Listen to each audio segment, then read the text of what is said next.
करना चाहूंगी एआईसीटी के उपाध्यक्ष प्रोफेसर श्री एमपी पूनिया जी का, जो हमारे बीच में ज्वाइन कर चुके हैं।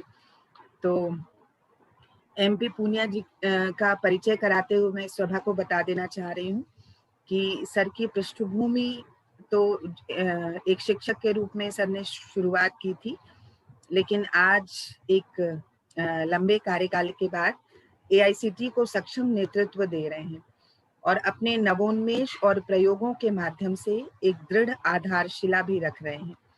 तो निश्चित रूप से प्रोफेसर एमपी पूनिया जी को सुनना हम सब के लिए प्रेरणादायी होगा।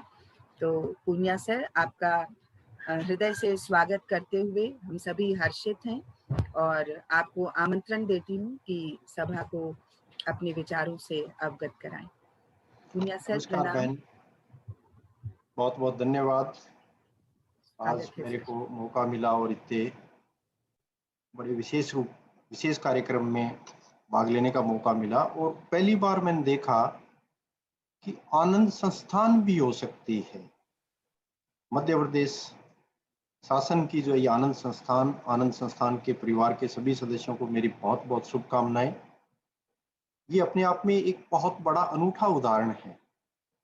और मैं जो उद्देश्य देख रहा था आनंद संस्थान के, जो है पढ़ रहा था, वेबसाइट पे जाने का मेरे को क्यूरियोसिटी भी हुई कि मैं देखूं। राजुल जी का पहले फोन आया था, रजनी सरोड़ा साहब से बात हुई, और जब मैंने इसमें देखा तो मैं जो समझ पाया, उद्देश्य जो इसका समझ पाया, वो ये है कि मेरे परिवार में, मेरे समाज में, मेरे साथी के अगर उनकी आंखों में आंसू आते हैं, इसका मतलब मेरी आंखों में उससे पहले आंसू आने चाहिए। ये इस संस्थान का उद्देश्य मेरे को लगता है। जो खुशी बांटना है, खुशी देना है, आनंद देना है, वो इसी बात का प्रतीक है। आनंद तभी होगा जब आप किसी का दुख बांटोगे, और दुख बांटना का जो प्रतीक है कि रियली मैं दुख बांट रहा हूँ, उसका प्रतीक जो है इंसान के आंसू है। मैंने बहुत से रोबोट देखे हुए हैं, और विशेष रूप से इंजीनियरिंग एंड टेक्नोलॉजी के फील्ड में, मेडिकल के फील्ड में रोबोट हर तरह के काम करते हैं। इवन ऑपरेशन थिएटर में आज ऑपरेशन भी करते हुए जो है उनको देखा है। बड़ी बड़ी बिल्डिंगों का कंस्ट्रक्शन जो है रोबोट्स कर रहे हैं।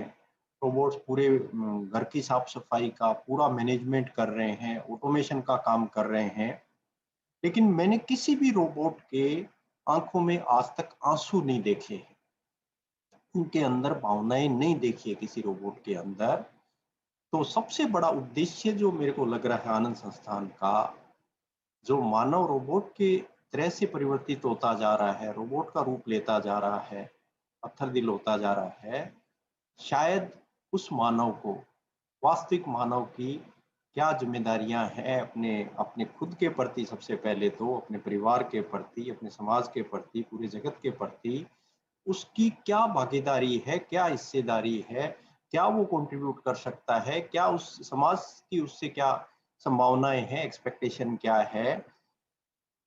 ये मेरे को इस संस्थान का सुन के, पढ़ के जो है मेरे को बेहद खुशी हुई। और 52 शिक्षक आज जो है ये जो अपना यूनिवर्सल ह्यूमन वैल्यूज का जो प्रोग्राम, हमारे शिक्षक जिनके साथ हम लोगों का बार बार इंटरेक्शन होता है, और मैं तो इस प्रोग्राम से काफी लंबे टाइम से, इवन राजुल जी शायद अगर हो जानते हो तो मैं आईआईटी दिल्ली में एमटेक करने आया था 1989 में।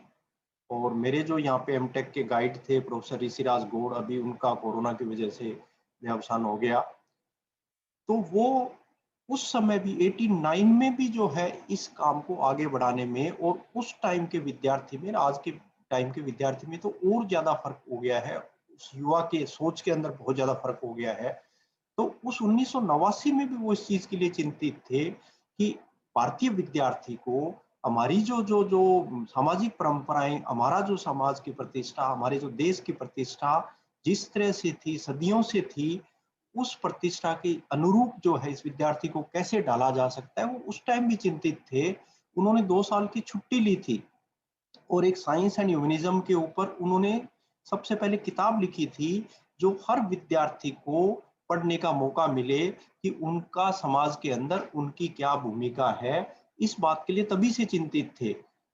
तो हमें भी उनके साथ साथ चलने का, उनको सुनने का, उनके हिसाब से काम करने का, उनकी सोच के हिसाब से काम करने का फिर मैं चंडीगढ़ नीट चंडीगढ़ का डायरेक्टर बन के गया, तो वहाँ रजनीश अरोड़ा साहब पंजाब टेक्निकल यूनिवर्सिटी के वाइस चांसलर थे। उन्होंने एक अपने हिसाब से और बड़ी अलग जो है पंजाब स्टेट में विद्यार्थियों को उनकी जो सत्य निष्ठा कर्मठता है उसके हिसाब से किस तरह से वो जो है ढाल सके, वो एक बहुत बड़ा प्रोग्राम उन्होंने अलग जगह भी थी। इवन उन्होंने तो एमटेक प्रोग्राम भी वहाँ पे शुरू किया था। मैं वहाँ पे गया, उन बच्चों से बातचीत की जो एमटेक कर रहे थे, शायद 10 या 12 वो स्टूडेंट्स थे, लेकिन वो अलग ही दिख रहे थे।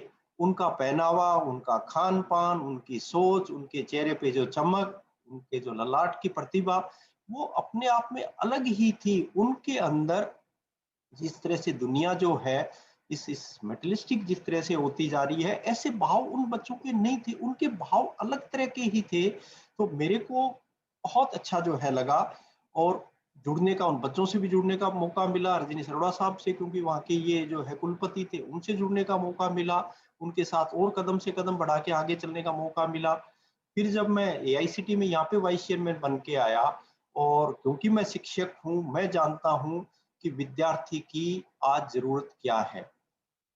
मेरा जो जो जो सोचना है, या जो मेरा जो अपना एक्सपीरियंस है, हम भारतीय विशेष क्यों थे, भारतीय लोग विशेष क्यों थे, हमारा सबसे बड़ी जो हमारी स्ट्रेंथ थी, हमारी जो पारिवारिक व्यवस्था थी, परिवार के अंदर हमारा आपस में जो एक संगठन था, एक आपस में विश्वास था, एक आपस में एक दूसरे को आनंदित करने का जो भाव था, वो शायद उस भाव से अपन भटक गए।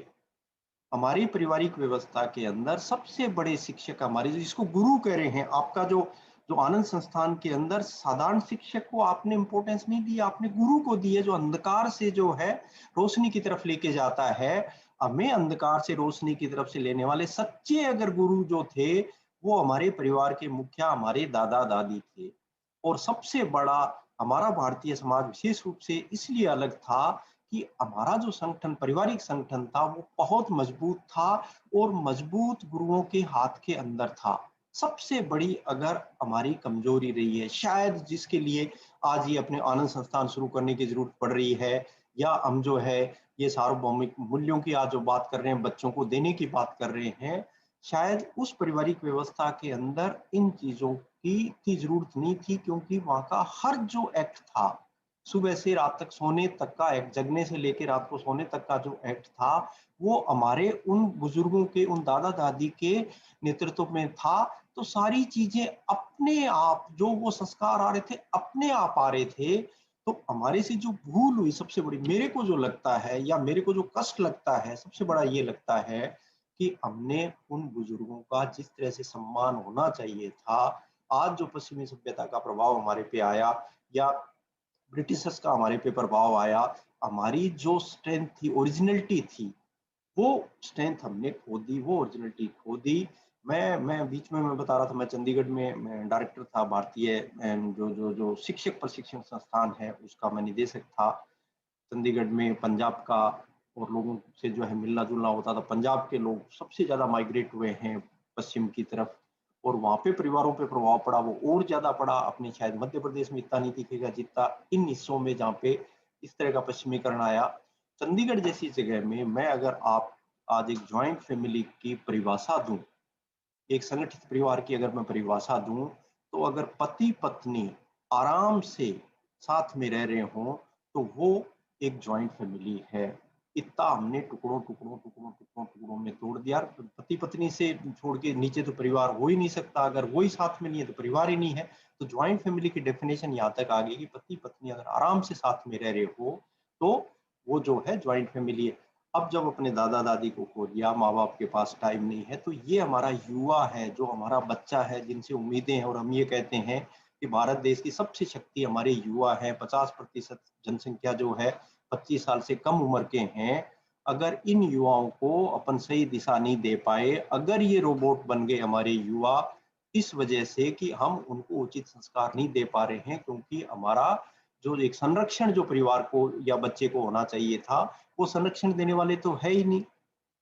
इवन जो संस्कार हमारे स्कूल शिक्षा के अंदर, स्कूली शिक्षा के अंदर संस्कार भरी जो शिक्षा हमारी थी, जो है शायद उस शिक्षा को भी आज ये कोचिंग वाला और जो जो कंपटीशन जिस तरह से मचा है बच्चों के बीच में, उसके अंदर वो भी हमारा लुप्त होता जा रहा है। हमारे उनका शारीरिक विकास जो था, मानसिक विकास जो था, बच्चे आपस में एक साथ खेल कूद के साथ खेलते खेलते जिस तरह सीख रहे थे, जिस तरह शिक्षक की भूमिका थी, और विशेष रूप से हमारे सरकारी स्कूलों का पैटर्न मैंने देखा हुआ है, मैं वहाँ पे जो पढ़ा हुआ हूँ, मैंने उन शिक्षकों की कोई बहुत बड़ी एक्सपेक्टेशन भी नहीं देखी। उनके पास साइकिलें थी, जिस तरह से उनका डेडिकेशन था, हर बच्चे के लिए उनके अंदर कर्तव्य निष्ठा थी।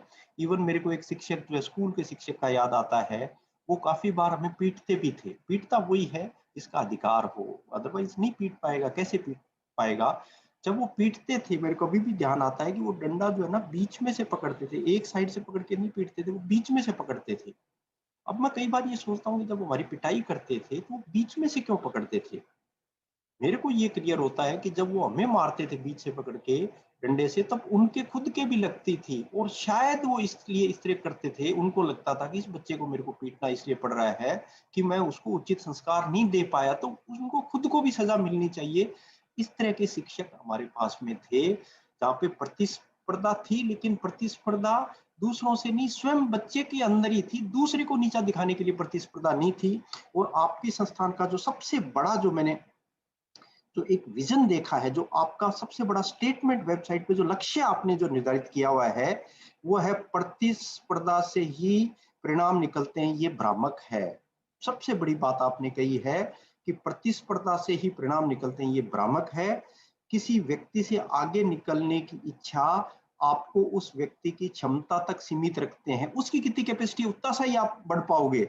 लेकिन बेहतर होगा कि आप अपने लक्ष्य निर्धारित करें और उनके पार जाने के लिए वह सब करें जो संभव हो, जिसकी कोई लिमिट नहीं है, अनलिमिटेड है। अदरवाइज कंपटीशन तो एक के साथ है, वो कंपटीशन खत्म हुआ, again you want be progressing.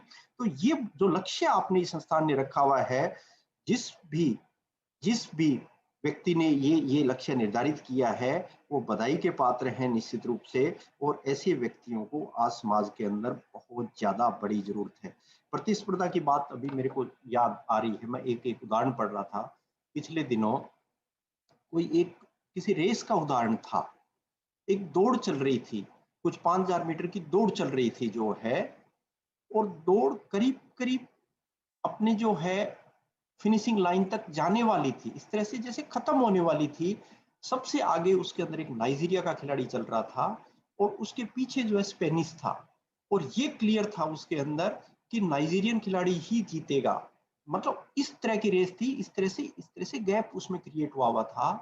लेकिन अंतिम चरण में जाते जाते जब वो फिनिशिंग लाइन के नजदीक थे, तो उस नाइजीरियन खिलाड़ी को अपना जो जो जो टारगेट था वो करीब करीब विचलित हो गया। उसको पता नहीं चल रहा था कि कहाँ है मेरे फिनिशिंग लाइन कहाँ है। वो विचलित हुआ, वो धीरे हुआ। लेकिन स्पेनिश खिलाड़ी जो था पीछे उसके चल रहा था, उसको पता चल गया कि ये विचलित हो गया है और ये हार सकता है। इस विचलित होने की वजह से ये अपनी अपनी कॉम्पिटेंसी की वजह से नहीं आ रहा है, अपनी ताकत की वजह से नहीं आ रहा है, लेकिन ये कंफ्यूज हो गया है, इसकी वजह से हार जाएगा। फाइनली जब स्पेनिश खिलाड़ी को लगा, वो जोर जोर से आवाजें लगाने लगा कि your target is something different, आप फिनिशिंग लाइन की तरफ जाइए। लेकिन क्योंकि उनकी भाषाएं अलग थी, स्पेनिश की ये भाषा जो है वो नहीं समझ पा रहा था नाइजीरियन खिलाड़ी। लास्ट में उसने क्या किया कि जब वो फिनिशिंग लाइन नजदीक आई, तो उसने स्पेनिश खिलाड़ी ने उस नाइजीरियन खिलाड़ी को पीछे से जोर से धक्का दिया, ताकि वो आगे जाके उस फिनिशिंग लाइन से आगे उस स्पेनिश खिलाड़ी से पहले जाके गिर जाए। और स्पेनिश खिलाड़ी सेकंड आया, नाइजीरियन जो है फर्स्ट आया। पत्रकारों ने पूछा ये क्या किया आपने, ये क्या कर दिया? तो उसने कहा कि मैं इस प्रतिस्पर्धा में था भी नहीं, मैं जीत का हकदार कैसे हो सकता हूं? जीत का हकदार यही है। और अगर मैं झूठी जीत मेरे साथ ले जाता, इस झूठी प्रतिस्पर्धा से मैं ले जाता, मैं मेरी माँ से क्या आशीर्वाद लेता, मैं क्या बताता कि मैं माँ आज विजयी होके आया हूं? या मेरी पत्नी को मैं क्या बताता कि देखो आपका पति जो है कितना वो है, ताकतवर है, कितनी इसकी जो है एंड्योरेंस है, कितनी इसकी जो है क्षमताएं हैं। क्या मैं बच्चों के सामने उदाहरण बनता? ये जिस तरह की सोच के इंसान जिस तरह के हैं, आपकी संस्थान का उद्देश्य मेरे को ये लगता है, आप बधाई के पात्र हैं। करीब 50,000 वॉलंटियर्स इसके अंदर काम कर रहे हैं, ये भी बहुत बड़ी बात है। हम हमारी शिक्षा व्यवस्था के अंदर भी, हमारे बच्चों के अंदर भी आज जो देख रहे हैं, हमारे बच्चे को क्योंकि उचित मार्गदर्शन नहीं मिल रहा है, मैं तो ये कहूँगा क्योंकि परिवार को अलग तरह से अपने जो है विकसित कर दिया, स्कूल की शिक्षा को अपने कोचिंग में कन्वर्ट कर दिया, तो बच्चे को भी क्योंकि कोई दिशा देने वाला नहीं, बच्चे का कसूर नहीं है, दिशा देने वाला नहीं है, तो वो भी जो एक एक चमक दमक दिख रही है समाज की, वो उस चमक दमक की तरफ जा रहा है। उसके अंदर मानवता वाला जो कंपोनेंट होना चाहिए, रियली दूसरे के दुख दर्द बांटने वाली बात होनी चाहिए, पूरे जगत को सुखी बनाने वाली बात की सोच जो है, वो सोच जागृत करने वाला ही कोई नहीं है, तो उसको तो जो चमक दमक दिखेगी उस तरफ ही जाएगा। 12वीं पास किया हुआ बच्चा जब हमारे पास कॉलेज में इंजीनियरिंग एंड टेक्नोलॉजी में एडमिशन लेने आता है, सबसे पहला क्वेश्चन वो शिक्षकों से ये पूछने लग गया, और माँ बाप भी साथ में होते हैं, शिक्षकों से ये पूछता है कि मेरा 4 साल बाद इस ब्रांच में मैंने एडमिशन लिया, मेरा पैकेज क्या होगा। शायद ये बुरी बात नहीं है पैकेज के बारे में बात करना, पैसे के बारे में बात करना, लेकिन शिक्षक से संवाद कर रहे हो और सबसे पहला क्वेश्चन ही आप ये जो पैकेज की बात कर रहे हो, आप जिम्मेवारी की तो बात ही नहीं कर रहे हो। ये हमारे लिए सबसे पीड़ा की बात है। हम भारतीय तो दाता थे, हम तो देने वाले थे, चाहे हम प्रकृति को देने वाले थे, चाहे समाज को देने वाले थे, चाहे दुनिया को देने वाले थे, हम तो कभी हाथ फैलाने वाले थे ही नहीं। तो हमारा अगर युवा इसकी बात करता है तो हमारे लिए बहुत ही सबसे बड़ी चिंता की बात है कि इस युवा से किस तरह से अपन जो है इस देश का भविष्य इसके हाथ में कैसे देंगे। तो एआईसीटी में आने के बाद जो राजुल अस्थाना साहब, रजनी अरोड़ा जी, प्रोफेसर आर गौड़ साहब, इन महानुभावों से हमने रिक्वेस्ट किया कि जो ये एक तो सार्वभौमिक मानव मूल्यों को समझाने के लिए कि इस बच्चे के कर्तव्य क्या है, उस बच्चे को ये तो सिखा रहे हैं अपन कि उसको क्या क्या करना है, पर ये नहीं, और कैसे करना है ये सिखा रहे हैं कि कैसे करना, पर ये नहीं सिखा रहे कि क्यों करना है, क्या क्या करना है तुम्हें। हम तो सिर्फ उसको जो है कैसे करना है वो सिखाते जा रहे हैं, उसको स्किल देते जा रहे हैं, उसको मशीन बनाते जा रहे हैं। जैसे रोबोट के अंदर इंस्ट्रक्शन इंसर्ट करते हैं, कंप्यूटर के अंदर कमांड देते हैं, उसके बाद वो करता जाता है, हम तो सिर्फ कमांड दे रहे हैं उसके अंदर जो है, और वो करता जा रहा है, हमें रोबोट थोड़ी बनाने हैं। तो किस तरह से किया जा सकता है, तो मैं सबसे पहले धन्यवाद देता हूँ पूरी यूनिवर्सल ह्यूमन वैल्यूज की टीम, और हमारी जो इंडक्शन प्रोग्राम आपने जो है शुरू किया देश के अंदर 21 दिन का, जिसके अंदर मेरे हिसाब से पिछले 2 या 3 साल में करीब 4 लाख बच्चों तक हम पहुंच पाए हैं। करीब करीब 40,000 शिक्षकों के दिमाग में ये चीज क्लियर कर पाए हैं कि आप सबसे पहले तो ये समझें कि आप कौन है, किस पर्पज के लिए है, आपका रोल इस समाज में क्या है, आपका रोल परिवार में क्या है, आपका रोल इस पूरे यूनिवर्स के अंदर, इस पूरे जगत के अंदर एक हार्मनी स्थापित करने के लिए, परस्पर एक दूसरे को हैप्पीनेस देने के लिए आपका क्या रोल है, ये दिखाने के लिए आप हमारे साथ जुड़ो तो सही। अकेला मिरेकल नहीं कर पाएगा, अकेला आपका आनंद संस्थान भी मिरेकल नहीं कर पाएगा, अकेला एआईसीटी भी नहीं कर पाएगा, अकेला यूनिवर्सल ह्यूमन वैल्यूज की टीम भी नहीं कर पाएगा। लेकिन अगर हम एक सी सोच के व्यक्तियों को अगर आपस में जोड़ लें और उनकी जो शक्तियां हैं, वो शक्तियां, पूरी शक्तियां अगर हम हमारी युवाओं की तरफ लगा दें, तो अभी भी युवा अभी रास्ता भटके हैं, ऐसा नहीं है कि हम संभावनाएं नहीं है, उनको वापस ले आएंगे अपन रास्ते के अंदर, और इसके बहुत सार्थक परिणाम हमें जो मिल रहे हैं। आपके जो मैं देख रहा था, आपके पास आनंद सभा इसके अंदर बनी हुई है, जो ये कहती है कि निर्धारित पाठ्यक्रम, जो कोर पाठ्यक्रम है, उसके अलावा जो चीजें हैं, अलावा जो उसका एक एक एक सर्वांगीण विकास होना चाहिए, उसके लिए क्या क्या डायमेंशन होनी चाहिए, वो पहलू आप आनंद सभा में लेके आते हैं। इसी तरह से हमने एक 21 दिन का बच्चों का ओरिएंटेशन प्रोग्राम, इंडक्शन प्रोग्राम बनवाया इन महानुभावों की मदद से, प्रोफेसर रजनी अरोड़ा साहब जो है, राजुल जी, प्रोफेसर आर गौड़ साहब से, कि बच्चों को जब हम हायर एजुकेशन, पहले तो स्कूल से हायर एजुकेशन में आ रहा है, स्कूल से हायर एजुकेशन में आ रहा है, और ज्यादातर अपने घरों से बहुत दूर आ जाता है, कॉलेज तो बहुत बड़ी बड़ी जगहों पे, यूनिवर्सिटी तो बड़ी बड़ी जगह पे है। जैसे ही वो आता है तो वो माँ बाप को मिस करता है, वो भाषा को, अगर तमिलनाडु का कोई बच्चा राजस्थान में आता है तो उसकी पूरी भाषा ही बदल जाती है वहां की, उसका खान पान बदल जाता है वहां पे।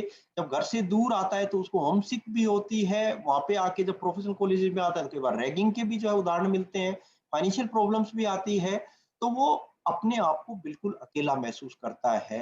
तो सबसे पहले तो हमने इस तरह के इंडक्शन प्रोग्राम की, जिस तरह से जिस वो नए वातावरण में आ रहा है, वो उस नए वातावरण में अपने आप को कैसे डाले, कैसे वो अच्छे दोस्त बनाए, और उसको खेलना, मतलब शारीरिक उसकी एक्टिविटीज होनी चाहिए, कुछ क्रिएटिविटी, जो मानसिक अपन विकास की जो बात करते हैं, जोड़ने की विकास की बात करते हैं, उनके अंदर इवन उसकी कुछ वीकनेसेस लैंग्वेज की हो सकती है, कहीं मैथमेटिक्स में कमजोर हो सकता है, फिजिक्स में। ऐसा नहीं कि वो बच्चा जो है प्रेशर में आ जाए, दबाव में आ जाए।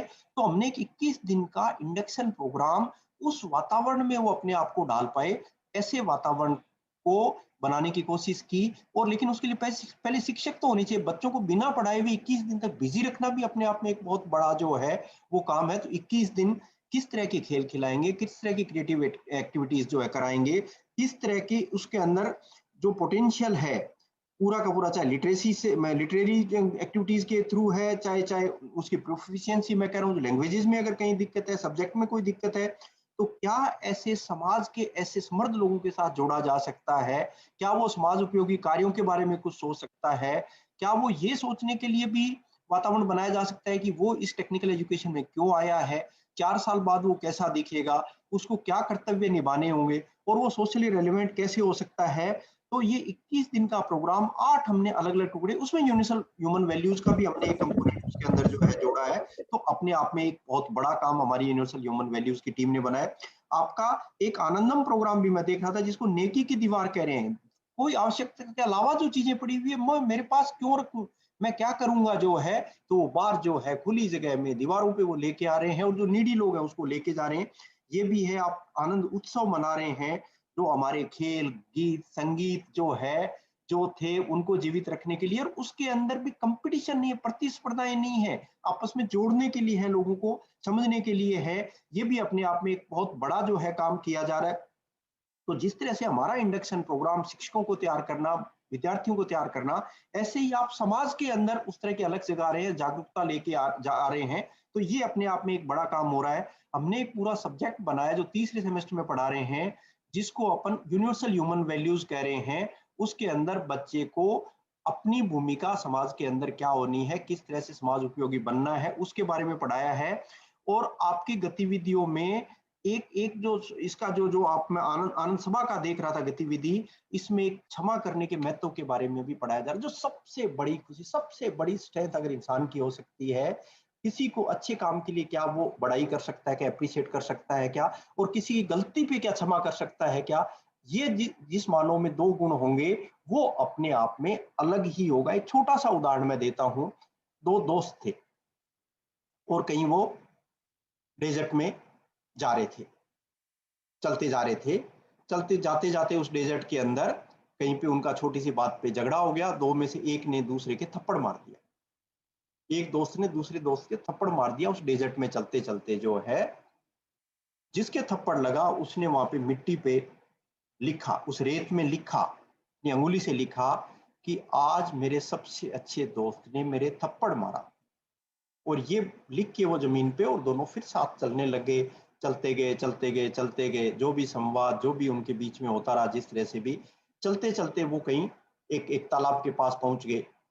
तालाब के अंदर जो है के पास पहुंचे, तो वहां पे उस तालाब में नहाने की उनकी इच्छा हुई। जब नहाने की इच्छा हुई तो जो जो जो जिसके थप्पड़ लगा था वो वहां पे डूबने लगा, उस तालाब में डूबने लगा।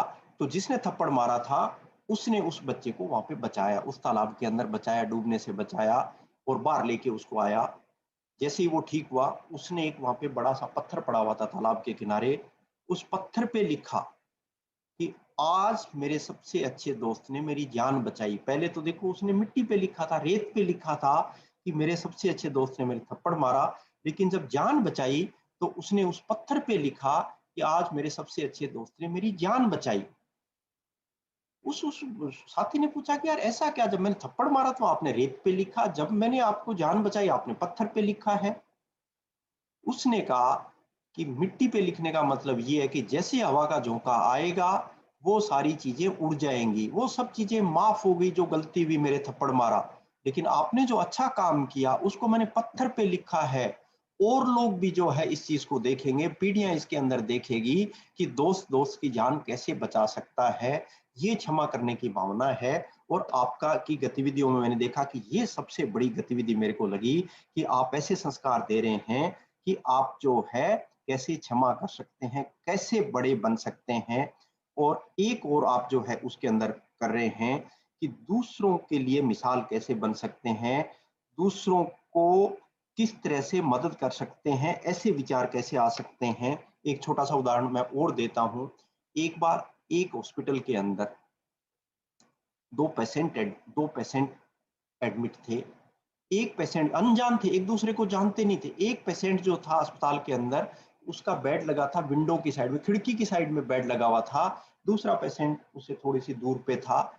विंडो की तरफ जो जो आदमी होता है, उसको सबसे बड़ा ये फायदा होता है कि उसको बाहर की चीजें दिखती हैं, बाहर खिड़की में से सब कुछ दिखता है। तो वो जो दूसरा जो पेशेंट था, उसका बाहर से देख के और मन बहलाया करता था कि देखो दोस्त, मेरे को बाहर जो है सुंदर सुंदर बच्चों की टुकड़ियां जाती हुई दिख रही हैं, स्कूल जा रहे हैं, रंग बिरंगी ड्रेसें पहने हुए हैं, इस तरह से सैनिकों की टुकड़ियां जा रही है, बाहर बहुत अच्छा मौसम है, बरसात होने वाली है, संगीतमय वातावरण है। इस तरह से वो विंडो से देख के और उस दूसरे साथी का मन बहलाया करता था, मदद किया करता था, जितनी कर सकता है हॉस्पिटल में इसी तरह की मदद होती है। खैर, इस तरह से चल रहा था। कुछ टाइम बाद में क्या हुआ कि जो विंडो की साइड के अंदर जो व्यक्ति था, उसकी मृत्यु हो गई। मृत्यु होगी तो उसने दूसरे साथी ने कहा, नर्स से कहा कि क्योंकि ये बेड खाली हो गया है और अब मेरे को बाहर की चीजें कोई बताने वाला नहीं है, इस बेड पे मेरे को शिफ्ट कर दो। वो व्यक्ति तो बाहर से देख देख के मेरे को बताता था, अब मेरे को आप जो है शिफ्ट कर दो। नर्स ने कहा, काहे की, क्या देख के बताता था? वो व्यक्ति तो अंधा था, उसको तो कुछ दिखता ही नहीं था। सिर्फ वो आपको झूठ मूठ की कहानियां बताता था ताकि आपका मन बहलता रहे, समय पास होता रहे, मदद होती रहे इस तरह से। तो इस तरह का वातावरण बनाने के लिए हमारा जो इंडक्शन प्रोग्राम है, यूनिवर्सल ह्यूमन वैल्यूज की जो है हम बात कर रहे हैं, वो देने की बात कर रहे हैं।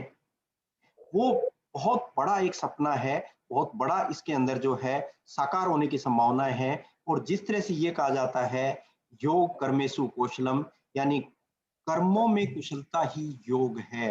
एक ऐसे कर्मठ व्यक्ति बना पाए अपन, जिनके कर्म इस तरह से हो कि उनमें कंप्लीट कुशलता हो, जिस तरह से कुशलता हो। और योग के अंदर जो योग जो है, उसके अंदर सबसे दो बड़ी बातें, योग के 8 जो जो अंग हैं, 8 अवयव हैं, जो जो ऋषि पतंजलि ने दिए, उससे सबसे पहले वाले जो अवयव आपके यम और नियम जो है, जिसके अंदर दूसरों के प्रति कर्तव्य और स्वयं को समझने की बात है, वो आपका नैतिक अनुशासन है। नैतिक अनुशासन की बात हो रही है। तो यूनिवर्सल ह्यूमन वैल्यूज के अंदर सबसे बड़ा जो जोर दिया जा रहा है, या इंडक्शन प्रोग्राम में जो आज जोर दिया जा रहा है, वो यम और नियम पे है।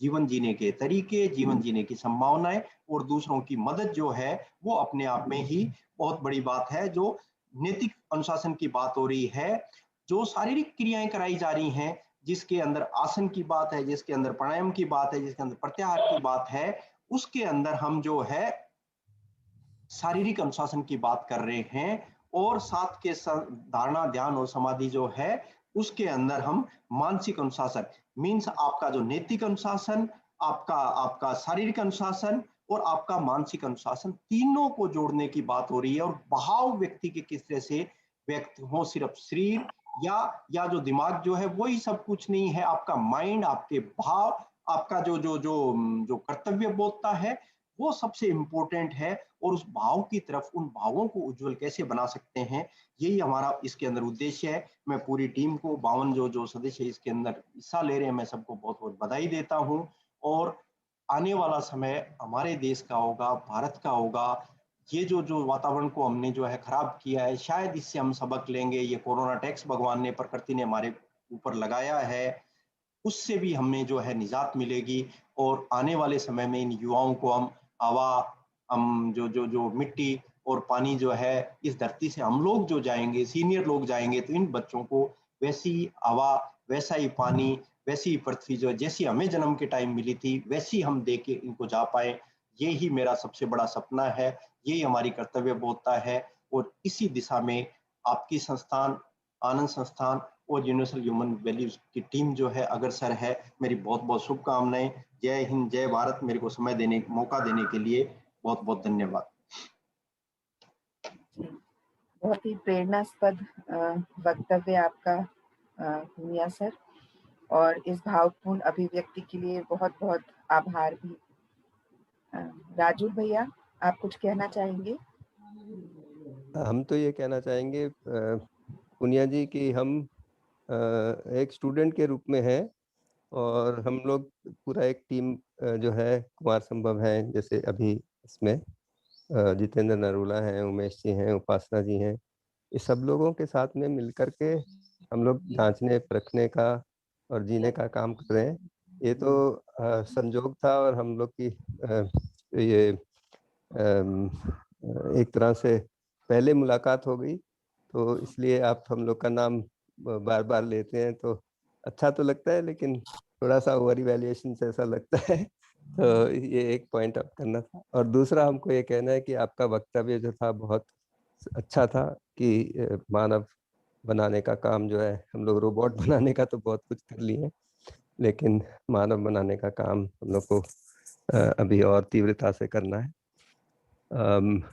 अखिलेश अर्गल जी हैं और इंद्रपाल सिंह जी हैं, प्रवीण गंगराड़े जी हैं और सत्य प्रकाश जी हैं। तो आप लोग थोड़ा इंटरेक्ट कर पाए तो बहुत अच्छा रहेगा।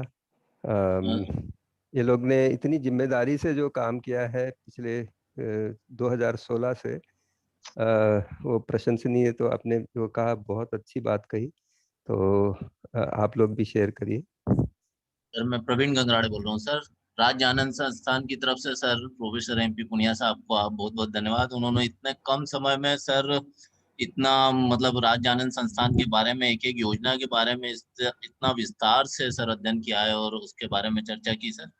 तो संस्थान की तरफ से सर बहुत आभार और बहुत धन्यवाद सर। इस कार्यक्रम में भी आप आए इसलिए बहुत स्वागत सर। हम लोग बहुत छोटी सी टीम में राज्य आनंद संस्थान के मतलब स्टेट लेवल पे बहुत छोटी टीम के साथ काम कर रहे हैं सर। पर हमारी सबसे बड़ी ताकत जो है वो फील्ड में है, जो वॉलेंटियर के रूप में सर हमारे साथ लोग काम कर रहे हैं। सब अपने अपने काम के साथ, कोई कॉलेज में प्रोफेसर है, कोई स्कूल में पढ़ा रहा है, कोई डॉक्टर है, कोई साइंटिस्ट है। सर अपने काम के साथ सब लोग ये काम कर रहे हैं। तो ये एक बहुत बड़ी ताकत है राज्य आनंद संस्थान की कि ये पूरा वॉलेंटियर बेस्ड है नीचे स्तर तक पूरे क्षेत्र में। और ये जितने कार्यक्रम हम नीचे तक ले जा पा रहे हैं उसी के कारण वहां तक पहुंच पा रहा है। आज के कार्यक्रम में भी सर जितने भी लोगों को हमने रिक्वेस्ट की थी, सभी 60 पार्टिसिपेंट इसमें लगातार उपस्थित हैं, एक भी अनुपस्थित नहीं है और सब वॉलेंटियर्स लोग हैं सर। तो यही हमारी ताकत है और इसी ताकत से हम लोग काम कर रहे हैं सर। धन्यवाद सर, आभार आप। बहुत बहुत बधाई, बहुत अच्छा। और मैं एक बात जो है और बताना चाहूँगा कि जिस तरह से हमारी टीम ने काम किया, यूनिवर्सल वैल्यूज़ की टीम ने काम किया, आश्चर्य की बात यह है कि हमारे प्रोफेशनल कॉलेजेस में हमारे पास काफ़ी शिकायतें आती थी रैगिंग की, काफ़ी शिकायतें आती थी आपस में बच्चों में झगड़ा होने की, काफ़ी शिकायतें हमारे पास आती थी बच्चों के पुअर एकेडमिक रिजल्ट्स की, काफ़ी शिकायतें ये आती थी कि बच्चे जो है उद्योगों के लायक उनको तैयार नहीं किया जा रहा है, उनके अंदर ये गुण नहीं है, उनके अंदर वो गुण नहीं है। इन पिछले 3-4 सालों में ये इस तरह के जो लड़ाई झगड़े के या रैगिंग के आते थे वो केस कम हो गए हैं, बच्चों के ड्रॉप आउट जो है कम हो गए हैं, बच्चों की एक्सेप्टेंस बढ़ गई है। तो देखो कितना बड़ा परिवर्तन जो है। ये टीम राजुल जी कह रहे हैं कि छोटी सी टीम है कुमार संभव जी, और ये छोटी सी टीम नहीं है। टीम छोटी नहीं है, ये बहुत बड़ी टीम जो है। और समाज का बहुत ज्यादा विश्वास भाई साहब आप लोगों पे है। आप बहुत बड़ा जो है काम कर रहे हैं और हमें मौका मिला है इनफैक्ट आप जैसे व्यक्तित्व से मिलने का, जुड़ने का। जो जी पुनिया जी, इसमें एक चीज और आप उस पे बताएं कि एआईसीटी का देश भर के लिए और पर्टिकुलरली राज्य आनंद संस्थान में जो अब काम शुरू हुआ है उसके लिए आप क्या सोचते हैं, कैसा कमिटमेंट? जैसे अब अभी जो हम लोग काम कर रहे हैं वो तो एआईसीटी के प्लेटफॉर्म के ऊपर और एनसीसीआईपी और एनसीयूएचवी टीम के साथ में कर रहे हैं और यूएचवी टीम के साथ में कर रहे हैं। तो ये मिल करके हम लोग एक बहुत बड़ी टीम तो है, करीब 600-700 लोग हो गए हैं अब तो तो उसके साथ में कर रहे हैं।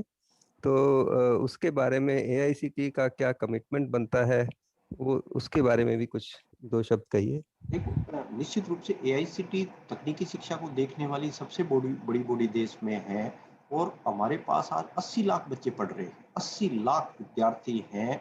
मेरे हिसाब से इतने इसमें 3 सिंगापुर बन जाए जितनी 80 लाख विद्यार्थी सिर्फ तकनीकी शिक्षा के अंदर जो है पढ़ रहे हैं। और हम सब बच्चों का भविष्य हम नहीं, मैं शुरू में ये कह रहा था कि अकेला चना बाढ़ नहीं फोड़ सकता। भगवान रामचंद्र जी तो इतने समर्थ थे, सीता जी को लाने के लिए वो तो अकेले शायद उनके इशारे से ही वो काम हो जाता। सीता जी जो है उनके पास अपने आप वहां से जो है श्रीलंका से आते, लेकिन वो खुद गए, उन्होंने टीम बनाई, उनके पास हनुमान जी कितनी बड़ी सेना उन्होंने बनाई, और ऐसी विजय, और उस विजय के बाद सबको वो एक तरह से धन्यवाद दे रहे थे कि आप नहीं होते तो ये इतना बड़ा काम नहीं होता। तो सबसे बड़ी बात यह है कि अपना इतना बड़ा देश है, इतनी बड़ी भाषाएं, इतने बड़े अलग अलग रीति रिवाज, इतनी इतनी ज्यादा अपेक्षाएं लोगों की, तो न एआईसीटी अकेला काम कर सकता, न अकेला आनंद संस्थान काम कर सकती, न अकेली यूनिवर्सल ह्यूमन वैल्यूज या हमारी इंडक्शन प्रोग्राम की टीम है, अकेले काम नहीं कर सकते। जब अपन जुड़ेंगे नहीं, जब तक एक साथ मिलके काम जो है नहीं करेंगे, हम तो ज्यादा से ज्यादा रेगुलेटर हैं, सरकारी बाबू हैं, हम ज्यादा ज्यादा कहेंगे सर ये पैसे लेके जो है कुछ मदद कर देंगे, ये वो पैसे से नहीं होगा। दिल से जुड़ने की, एआईसीटी दिल से जुड़ने की, ऐसे व्यक्तियों की और पहचान करने की बड़ी टीम बनाने की जरूरत है। इसलिए सार्थकता, और हमें तो आज आई एम वेरी हैप्पी, जैसे ही मैंने ये वेब पोर्टल पे और पढ़ा, इस प्रोग्राम के बारे में मेरे को आइडिया नहीं था। सुबह इनॉग्रेशन मंत्री जी आए, हमारे चेयरमैन साहब आए, लेकिन इतना बड़ा काम हो रहा है ये मेरे को आइडिया नहीं था। मध्य प्रदेश के अंदर 50,000 इस तरह से वॉलंटियर्स बन के ये तो एक बड़ा स्वरूप जो है लेगा। और हमने देखा, देखो कोरोना का टाइम चल रहा है, 100 में से 99 व्यक्ति ऐसे थे जो लग रहे थे, हर एक को ये लग रहा था मैं किसी तरह से मदद करूं। कष्टदायी टाइम था, एक व्यक्ति खराब हो सकता है, लेकिन 99 लोगों को ये टेस्टिंग हुई हमारी, तो बड़ी संभावना है इससे और बन के और मजबूती से निकल के आएंगे। और ये जो जिस तरह से वातावरण बना है, जिस तरह से अपने ये कहा जाता है पर्यावरण का इतना नुकसान हुआ, ये वो, आज हमारे लिए एक तरह से शायद और अच्छा मौका आया है। इतनी बड़ी ताकत, 140 करोड़ की हमारी जनसंख्या, अगर हम एक गति से एक दिशा में कार्य करने लग गए तो हम विश्व के लिए एक उदाहरण बनेंगे। तो हमें पूरी अपनी क्षमता को पहचानना है, जोश के साथ आगे बढ़ना है, लड़खड़ाना नहीं है, और गति हमें बनाए रखनी है। एआईसीटी हमेशा साथ में है। एआईसीटी के चेयरमैन साहब को आप लोगों ने सुना होगा, सुबह सुना होगा, देखो किस तरह के व्यक्तित्व हैं। ऐसे अगर लीडर हमारे साथ में हैं तो मेरे को नहीं लगता कि कोई बहुत कहीं जो है दिक्कत आने वाली होगी। हम 24 घंटे आपके साथ में हैं। जी अखिलेश जी, अगर आप हैं तो धन्यवाद। धन्यवाद प्रोफेसर पूनिया जी। अभी मैं आपको सुन रहा था और निश्चित तौर पे मैं गंगराड़े जी की बात को रिपीट करने का मेरा भी इच्छा हो रही है कि आपने जिस विस्तार के साथ में उसका अध्ययन किया संस्थान की वेबसाइट का, निश्चित तौर पे वो आपका एक डेडिकेशन दिखाता है, समर्पण दिखाता है अपने कार्य के प्रति, कि जब हम कोई बात कर रहे हैं तो थोड़ा सा जानकारी के साथ करें। और हम लोग भी एक छोटी सी पहल कर रहे हैं मध्य प्रदेश राज्य में, अपने साथियों के माध्यम से, वॉलंटियर्स के माध्यम से, जो कि अपने सीमित समय में से ही कुछ समय दे करके लोगों के लिए काम कर रहे हैं, अपने मित्रों के लिए काम कर रहे हैं, अपने समाज के लिए काम कर रहे हैं। और मैं समझता हूँ कि हम लोग इस तरह के जितने भी संस्थान अपने अपने दायरे में काम कर रहे हैं, अगर हम एक दूसरे की स्ट्रेंथ को सप्लीमेंट करेंगे, एक दूसरे की कमियों को सप्लीमेंट करेंगे, तो शायद हम और बेहतर ढंग से काम कर पाए। बस इसी आशा के साथ धन्यवाद। नमस्कार, धन्यवाद। आईपी सिंह जी, आप कुछ कहना चाहेंगे? Thank you. मतलब पूनिया जी को सुन करके जो हमारी सुसुप्त भावनाएं थी, जो बहुत पहले सो चुकी थी, वो जागृत हो गई हैं।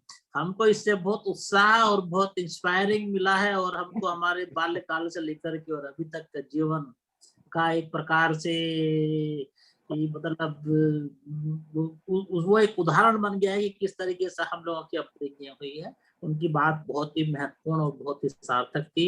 हम निश्चित रूप से प्रयास करेंगे कि उन चीजों को हमारे ध्यान में हम लोग रखें, और जब भी हम आगे बढ़ें तो उन संस्मरण को आगे लेकर के चलें। और वही हमारी ताकत है, और वही नियम और नित्य जो हम अनुशासन की बात उन्होंने की है, वो हमारे लिए बहुत प्रभावित है।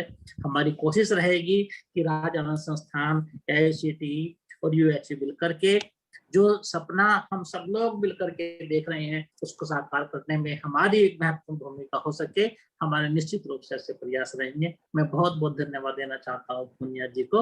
उन्होंने बहुत ही सारगर्भित बात से, बहुत ही व्यवहारिक बात से, बहुत ही तरीके के साथ हम लोगों को इतने साधारण तरीके से इतनी गंभीर और गहन बात उनके द्वारा कही गई है, जो वास्तव में हमारे लिए बहुत बड़ी प्रेरणा का स्रोत रहे हैं। बहुत बहुत धन्यवाद। धन्यवाद आईपी सिंह जी, धन्यवाद। और सत्य प्रकाश जी, आप कुछ कहना चाहेंगे? सत्य प्रकाश जी, हमारे ये पूरा आयोजन जो है वो इनके RAS का जो कार्य, ये जो वर्कशॉप चल रहा है, ये सत्य प्रकाश जी बहुत ही एक्टिव हैं पुनिया जी। Very good. जी जी जी जी, सत्य प्रकाश बताइए। नमस्ते सर। सबसे जो महत्वपूर्ण बात है जो मुझे आपकी बातचीत में समझ में आई, और मैं उसको फिर से दोहरा देता हूं कि आपने कहा कि इस संकट काल में 99% लोगों ने एक दूसरे की मदद करने की जज्बा दिखाया है। और राज्य आनंद संस्थान मूलतः सर इसी भाव काम करता है। हम मानते हैं कि हर व्यक्ति अंदर से बहुत ही भला इंसान है, वो मदद करना चाहता है। और जो हम यूनिवर्सल ह्यूमन वैल्यूज में भी कहते हैं कि हर व्यक्ति आनंदित रहना चाहता है, तो हम भी मानते हैं कि हर व्यक्ति आनंदित रहना चाहता है, अच्छा बनना चाहता है, अच्छा है। दिक्कत केवल ये है कि कुछ चीजें कई बार उसको समझ की कमी की वजह से या वातावरण के प्रभाव की वजह से वो चीजों को कई बार ठीक से विश्लेषित नहीं कर पाता अपने आप को भी। तो हमारा काम, कम से कम मध्य प्रदेश में हम लोग कोशिश यही कर रहे हैं कि हम कुछ ऐसे टूल विकसित करें जो लोगों के आंतरिक आनंद की अनुभूति को उभारने में, उनको स्वयं की पहचान को स्थापित करने में मदद कर सके।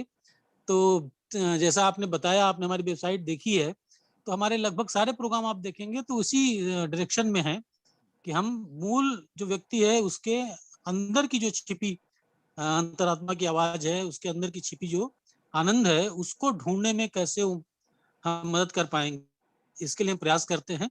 और हम लोगों का सौभाग्य है कि और यूनिवर्सल ह्यूमन वैल्यूज के साथ मिलकर जो शिविर में भागीदारी कर रहे हैं, तो हमें विश्वास है कि इसके बाद हम और प्रभावी तरीके से इस कार्य को कर पाएंगे। और जैसे श्री राम की टीम या एक बड़ा दल बना के उन्होंने हजारों साल पहले जो कुछ भी किया, आज भी हम उसको याद करते हैं। ठीक इसी प्रकार हम सब लोग मिलके भी बहुत कुछ करने की इच्छा है। अपने इस शरीर यात्रा में क्या कुछ कर पाएंगे ये तो समय की बात है, लेकिन प्रयास उसी दिशा में होने वाला है। बहुत बहुत धन्यवाद आपका, बड़ा अच्छा लगा आपको सुन के।